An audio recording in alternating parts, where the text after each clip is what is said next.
All right. Well, good afternoon, everyone, and welcome to today's session of the basic Hebrew lesson for the Bible study Hickory on this 18th day of December 2022. And and I think the dean will probably say something about this a little bit later, but we are not going to be having the Bible study next week, the 25th of December, given that that is, of course, going to be Christmas. So we won't be joining next Sunday in order to allow everyone to spend time with their families and friends over the Christmas holidays, but we will get together next, the Sunday following that. So taking a look here then, last week we were walking our way through Genesis chapter 22.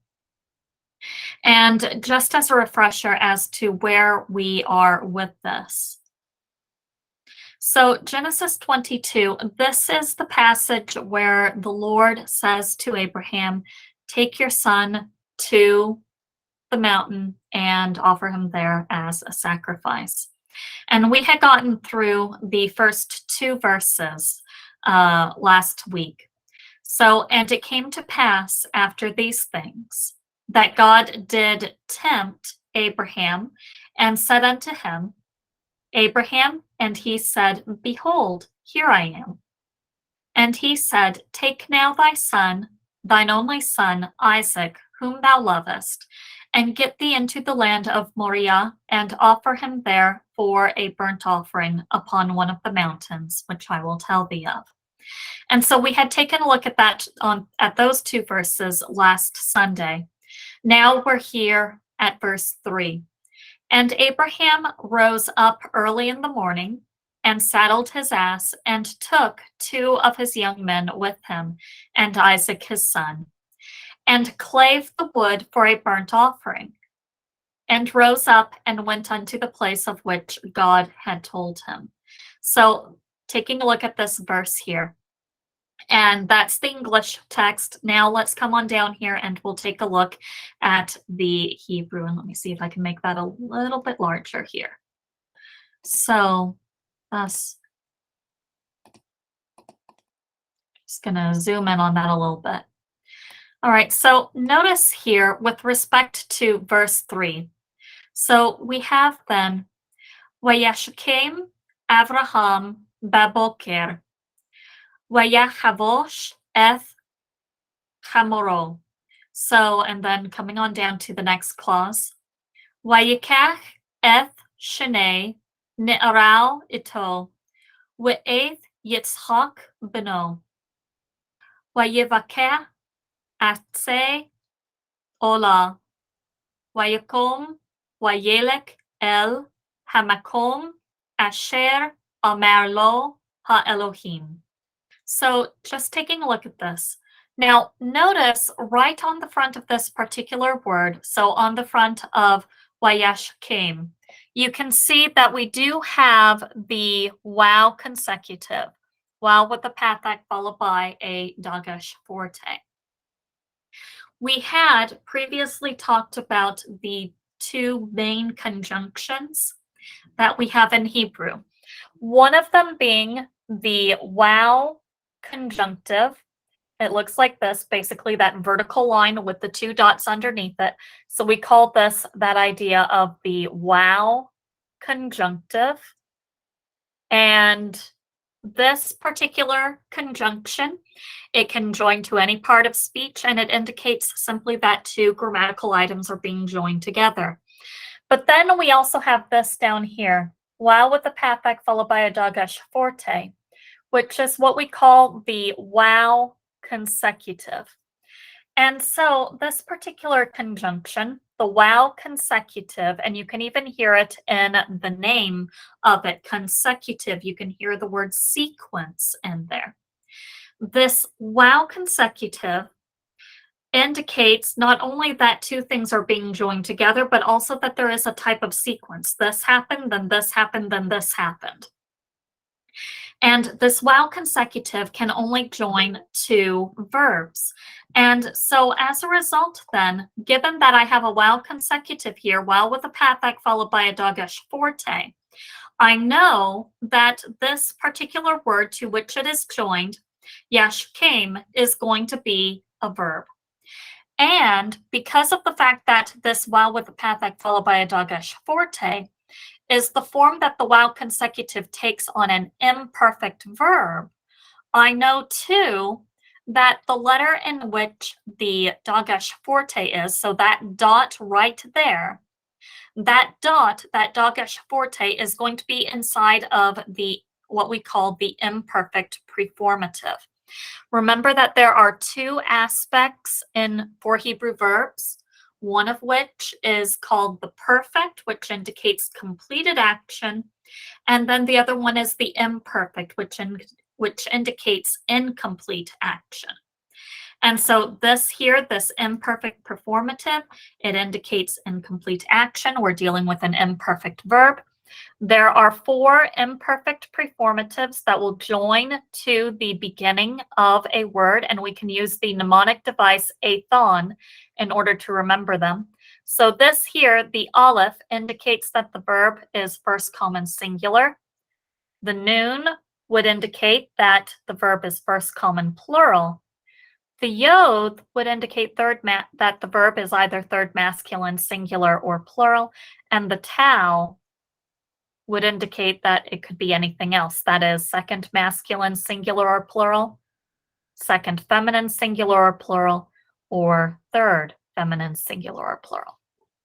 I have the yod here, which lets me know that this particular verb is either going to be third masculine singular or third masculine plural. To tell the difference, I look to the end of the verb to see if there is a U class vowel. That is either a kibbutz or a shurik at the end of the triliteral root. We have neither here, so I know this is going to be third person, third masculine singular here. Then I also see that our imperfect preformative is pointed with a pathak. Now, the reason that that is significant, as I can show you when I come back up here to, and I'm sorry, I was looking at something else in this particular document. Let me get up to the right place. But this particular verb paradigm, it's taken from Pratico Van Pelt. So again, that red grammar book that I showed you a couple of weeks ago.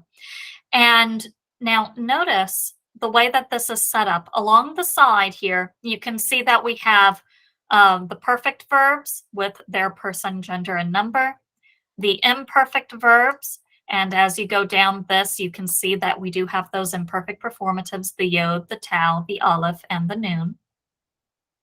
And then the person and numbers there respectively. And then across the top, we have the different stems. Remember that the stems in Hebrew indicate those types of actions. So the kal would indicate basic action.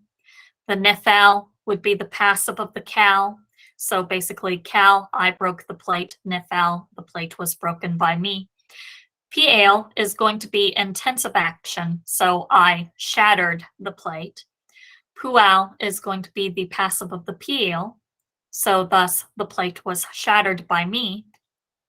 Hifil, causative action. I caused the plate to break. Hofal is going to be the passive of the hifil. The plate was caused to be broken by me. And then the hifpael is reflexive action, where the subject is both doing and receiving the action. The plate broke itself. So now notice as we go down through all of this, each of these stems, the kal, the nifal, the piel, the pual, the hifil, the hofal, and the hifpael, when we come down to the imperfect, they all have those same imperfect performatives that we've been talking about, the aleph, the yod, the tau, and the noon. But the difference is that the way that the imperfect performative is pointed is different.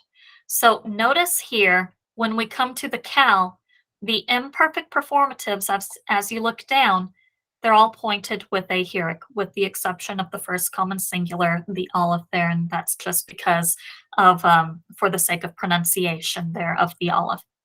So thus you have the kal imperfect performative pointed with the hierik. The nifal, being the passive of the cow, that imperfect performative is also going to be pointed with the heric, but you can tell the difference because notice what has happened here with respect to the triliteral root. There is a dogesh forte, that dot in the letter. And that dot indicates that the noon of the nifal, and you can see that noon very clearly there on the perfect verbs. That noon of the nifal was there for these imperfect verbs, but because it was vowelless, it assimilated and a dogesh forte was placed in the following letter. And that dogesh forte indicates that that noon is still there. So then you come on down to the PL and the PUL and notice that in both instances, the imperfect performative is pointed with a simple vocal schwa, those two vertical dots underneath. Another thing that will set the PL apart, notice as well, you have that dogesh forte in the middle root letter. Then as we come on down to the hiphil, notice that the imperfect performative is pointed not with a heric, not with a simple vocal schwa, but it is pointed with a pathak. And so that is what we have on our word. So pathak here, hiphil, causative stem. Then you come on down to the hofal, the passive of the hiphil, and the imperfect performative can be pointed either with a kibbutz, those three dots on the diagonal, or the kametz hatuf. This is not a kametz, this is a kametz hatuf because it is a closed unaccented syllable. Then when you come on down to the hith pa'el, notice that you have the hith prefix, but the hey has been replaced by the imperfect performative. So thus, our word being pointed with the pathak underneath the imperfect performative, that lets me know that this is going to be the hiphil. So thus, here for wayesh came, I have then third masculine singular and it's hiphil. So hiphil imperfect, third masculine singular of the verb shakam, which is basically to rise early. So, or if I was in a wordsmithy mood, I might go ahead and translate it as earlying. But so then he caused early rising. So notice here, then that would be a wow consecutive there. He, we get that from the imperfect performative. Caused, that's from the fact that this is going to be a hiphil stem. And then shakam, which is the idea of to rise early. And so thus we have then he caused rising early would be the literal translation of that, remembering that the wow consecutive is going to flip the aspect from imperfect, incomplete action to perfect, completed action. That's why I've moved this into the past time there. Then we have, moving on down, Avraham. Well, Avraham, that's the name Abraham. And remember that when we're dealing with Hebrew, the verb has a tendency to come first in the clause, followed by the subject. And so that is what has happened here. We have our verb. I'm going to go ahead and double underline it. And then we have our subject, Avraham. And this then indicates the he of the he caused earlying. And then we have baboker. And notice on this particular word, once again, this first letter, that first beith, that's going to be the beith preposition. Now, normally the beith preposition is pointed with a simple vocal schwa, but in this instance, it's not pointed with a simple vocal schwa, it is pointed with a pathak. That tells me that we had the article here, hey with a pathak followed by a dogesh forte. But once I added the beith preposition, the hey of the article dropped out, and then the preposition assumed the pointing of the article. And so that's why what remains of the article here is the pathak and the dogesh forte. So thus we have n, which would be the beith preposition, the, which is that pathak, followed by the dogesh forte. And then boker is the noun, morning. So this then is actually going to be a prepositional phrase, and you can see it is modifying our verb Most prepositional phrases are adverbial modifying verbs. And so it's modifying our verb, telling when this action occurred. So then Abraham caused early rising in the morning. And then we can come on down to the next clause here. And you can see that we have Vayachavosh eth chamoro. So notice here, once again, I've got that same wow consecutive, wow with a pathak followed by a dagesh forte, with the dagesh forte going inside of the imperfect performative. And the imperfect performative here, again, is the yod. Now, let's see. Let's come back over here to our mnemonic, athon. So we have 4 imperfect performatives, aleph, yod, tau, nun, with the aleph indicating first common singular, the nun indicating first common plural, the yod indicating third masculine singular or plural, and the tau indicating everything else. That is second masculine singular and plural, second feminine singular and plural, and third feminine singular and plural. We have the yod here, which tells me this is going to be either third masculine singular or third masculine plural. In order to tell the difference, I look to the end of the triliteral root, which in this case would be chavash, but I do not see any U class of vowel at the end. I don't see a shurik or a kibbutz. So thus I know then that this is in fact going to be third masculine singular. And then that leaves me then to determine what the stem is. So I know it's imperfect. I know it's third masculine singular. I see the pointing here underneath the yod, and that pointing is a pathak.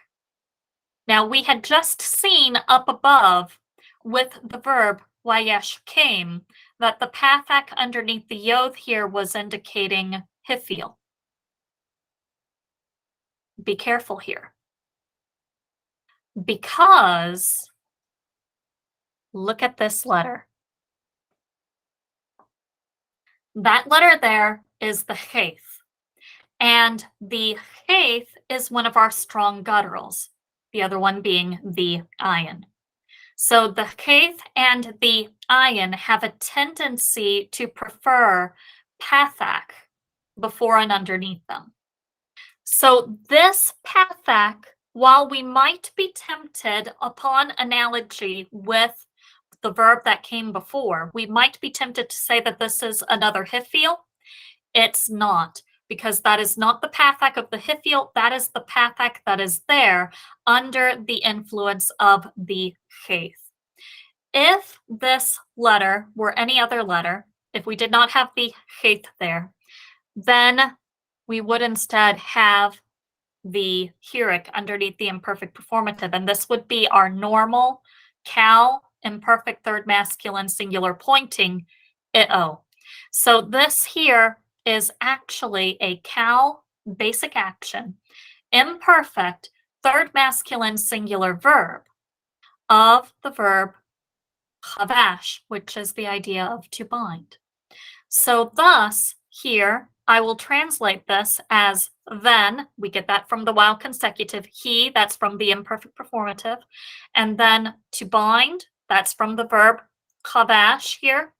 But remember again, it's imperfect, so I might have translated this as he will bind or he is binding. But the wow consecutive flips the aspect and makes the aspect no longer perfect and no longer imperfect, but perfect. And so thus I would translate it as completed action, then he bound. With the he here referring back to Abraham. Now, what is it that he bound? I'm so glad you asked that question. Notice that our next word, our next phrase begins with this F. The F here is what we call a definite object marker. In other words, it indicates that the word to which this marker is bound, especially by that makef there, that word is serving as the object of the verb. So here then, this word right here, chamoro, that is in fact going to be the object of our verb to bind. And this particular word, chamor, that's going to be donkey. But then notice here at the end of this, that O, that is what we call a third masculine singular pronominal suffix. So that is going to be a pronoun that is attached to the end of a word. So thus, chamor is going to be a construct noun, the third masculine singular pronominal suffix serving as the absolute. And we can actually, you know what, let's go ahead and do that real quick. We can go over those imperfect performatives. It's been a little while since we saw those. So thus, yes, pronominal suffixes. Pardon me one moment while I bring that up. So pronominal suffixes here. So these are pronouns that attach themselves to the end of words. And so thus, and notice that in the side column, you can see that it's divided according to the person, gender, number. So first common singular, second masculine singular, etc. So we have first common singular, e, second masculine singular, ika, second feminine singular, ake, third masculine singular, o, there's our pronominal suffix right there. Third feminine singular, ah. Notice that mapik there in the hey, which indicates that I say it with a little bit more breathiness attached to the hey, and that helps to distinguish it from the feminine singular noun ending. Then first common plural, anu, second masculine plural, ikem, second feminine plural, iken, third masculine plural, ahem, or in some cases, and then third feminine plural, hen, or on in certain cases as well. So those are going to be our pronominal suffixes. And so this word here, you can see that we do in fact have chamoro, that O there, that holum wow, that is going to be the third masculine singular pronominal suffix attached to the construct noun. And so thus donkey of him, but the pronominal suffix being the absolute. It's a pronoun, it is therefore definite, which in turn makes the construct noun definite. So we have then the donkey of him. So that's what he bound there. Then, as we come on down next, so we have Wayikach, Eth Shane, Ne'aral Ito, Wa'eth Yitzchak Beno. And so notice here, Wayikach. Wow with the pathak followed by a dogesh forte. We are becoming very familiar with those wow consecutives. So wow consecutive there on the imperfect, and the imperfect performative there being the yod. So third masculine singular again. No U class vowel at the end. Now we do have the question of what verb are we talking about here? Well, very clearly I can see two letters of the root, the kof and the cheth right there. Now, most Hebrew words are built off of 3 letters, not 2. So that tells me then that something has dropped off. The presence of the dot in the kof, that dogesh forte there, that tells me that something dropped off from the beginning, from the front of the word. So we're dealing with the first letter of the triliteral root that has dropped off. In this particular instance, the letter that has dropped off is the lameth, because we're dealing here with the verb lakach. So lakach is kind of an interesting verb when we're dealing with Hebrew. Usually, the most commonly assimilated letter in Hebrew is the nun. And assimilated just means that it is absorbed into the following consonant. But in this sense, but the lameth, because of the fact that the N and the L sounds are very close in pronunciation, sometimes the lameth has a tendency to behave like the nun, and that's what it does in this particular instance. So the lameth here, when I added the imperfect performative, so we're going to go ahead and do that. I'm going to add the imperfect performative. So yilkach here. This vowel underneath the yod, the hirik, it is a short vowel. Remember that short vowels in Hebrew have a tendency to prefer closed, unaccented syllables. Most Hebrew words are accented on the last syllable. So again, this, where we have the yod, would be an unaccented syllable, which means with that short vowel, it's going to be closed. The lamed is therefore closing the syllable, which means that the schwa underneath it, those two dots underneath, they're silent. They don't make a sound. So our lamed then is therefore vowelless. And so what it's going to do in this particular instance, it is going to assimilate, and a dagesh forte compensative is going to be placed in the following letter. And that is how we get to this particular form, yikach. Now, the word lakach means to take, to receive. So thus I have wow consecutive. I'm going to translate that as then. The yod imperfect performative, he, lakach, he took, so to take, but then with the wow consecutive flipping the aspect, and then he took, where once again, we still have the same person doing all of these actions. I know that because the subject has not changed yet. There is no subject. I know that because the next word here is that same F, that definite object marker that we saw up above. So we still have Abraham. He's doing the early rising. He's doing the binding, and he is doing the taking as well here. So again, we have the same subject in all of these instances. Next, we have F, our definite object marker. So I know then that what follows here is in fact going to be the object of our verb, what it is that Abraham took. Notice here, our next word is sheneh. This is a Hebrew number. Now, let me go ahead and introduce you to the Hebrew numbers. These Hebrew numbers, they are going to agree with the noun that they modify in terms of their gender. And so basically, but the basic numbers here. So 1, 2, 3, 4, 5, 6, 7, 8, all the way down here. I'm just going to go through 10 right now.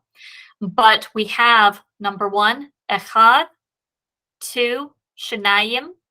Interesting that 2, the number 2 has the ayim ending, that dual ending, which makes perfect sense. Dual 2, number 2. Then we have the number 3, shilosha. Notice what has happened here. We have an ah ending. We would associate that with feminine, with a feminine noun. That's right. But when we're dealing with numbers, once you hit the number 3, the genders flip. So this what appears to be a feminine number, it's going to be used to modify a masculine noun. So shilosha, 3. Then you have arba'a, 4. Chamisha, 5. Shisha, 6. What's interesting is that you can actually hear in that word where we get our word 6. This right here over here is the basic form, shesh. You can hear 6 in there. Same thing as well with 7. So shiv'a, and you can see sheva is the basic form there. You can hear exactly where we get our word 7 there. Shimona for 8, Tisha, 9, and then you have Asara, 10 there as well. What we have here, sheneh, this is going to be the construct form of shenayim that you just saw there. So this is actually the number 2, but it's in construct form. So 2 of, and then what follows is going to be the absolute there. So ne'arau. Notice here again, we've got our 3 letters of the triliteral root, the nun, ayin, resh, na'ar, that's going to be a young man, and then that ow here, that's going to be the third masculine singular pronominal suffix. And you're saying, but that does not look like the third masculine suffix that we saw in the word for donkey. You're exactly right. The reason for that is this is the form that the third masculine singular pronominal suffix takes when it is on a plural noun. So, thus, this is telling me that the word na'ar is plural. So we have more than one young man. So thus this would be young men of him. And once again, because of the fact that him is a pronominal suffix and is therefore definite, it's going to make its construct noun definite. So thus we have the young men of him, which then, because of the fact that young men is definite, that also makes Shanae, that construct noun, definite as well. So then he took the two of the young men of him, and then we have ito, and this is going to be the preposition eighth with that o, third masculine singular pronominal suffix. So with him. So thus you can see, then he took the two of the young men of him with him, but he didn't just take two of his young men with him, he also took here, Wa'eth Yitzhak Beno. So notice here we've got another conjunction. This is not the consecutive here, those two dots under it, and the fact that it is attached to the definite object marker lets me know that this is a conjunctive. And then we have the definite object marker there. So, and then we have Yitzhak, that's the proper name, Isaac, and then we have Beno. This here, you can see we have the third masculine singular pronominal suffix on the construct noun Bain, so son of him, and that third masculine singular pronominal suffix is going to make the construct noun definite, the son of him. So he's taking with him two of the young men of him, and then he's also taking his son Isaac, just as the Lord said. And then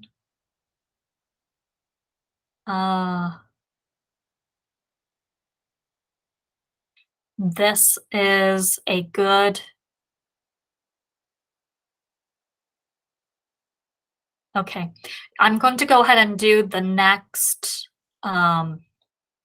clause here, and then we'll stop for the day. But notice here, so we have Wayivaka, Eitze, Ola. So thus, notice here, wow with a pathak followed by a dagesh forte. So again, that wow consecutive, there's no dagesh forte there underneath the influence of the vocal schwa. That happens. But the dagesh forte would have gone inside of the yod here. So third masculine, singular imperfect. Notice that we do have the vocal schwa underneath the imperfect performative and a dagesh forte in the middle root letter. When we were looking at the verb stems, we saw that this goes with the piel stem. So this is a piel, imperfect, third masculine singular of the verb baka, which is the idea of to cleave or to cut something in two. So we have then he cleaved, and this is an intensive action being the piel.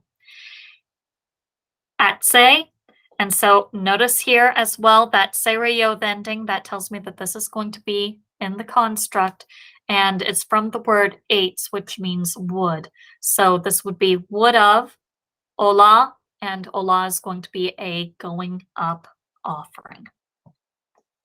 So basically, what was it that the Lord told him to do? He commanded Abraham to take his son and offer him for a burnt offering. And we can see here that he's taking Isaac and the makings for a burnt offering here. And so that then is what we're dealing with. And I will go ahead and stop there. And we will pick that back up the week after Christmas.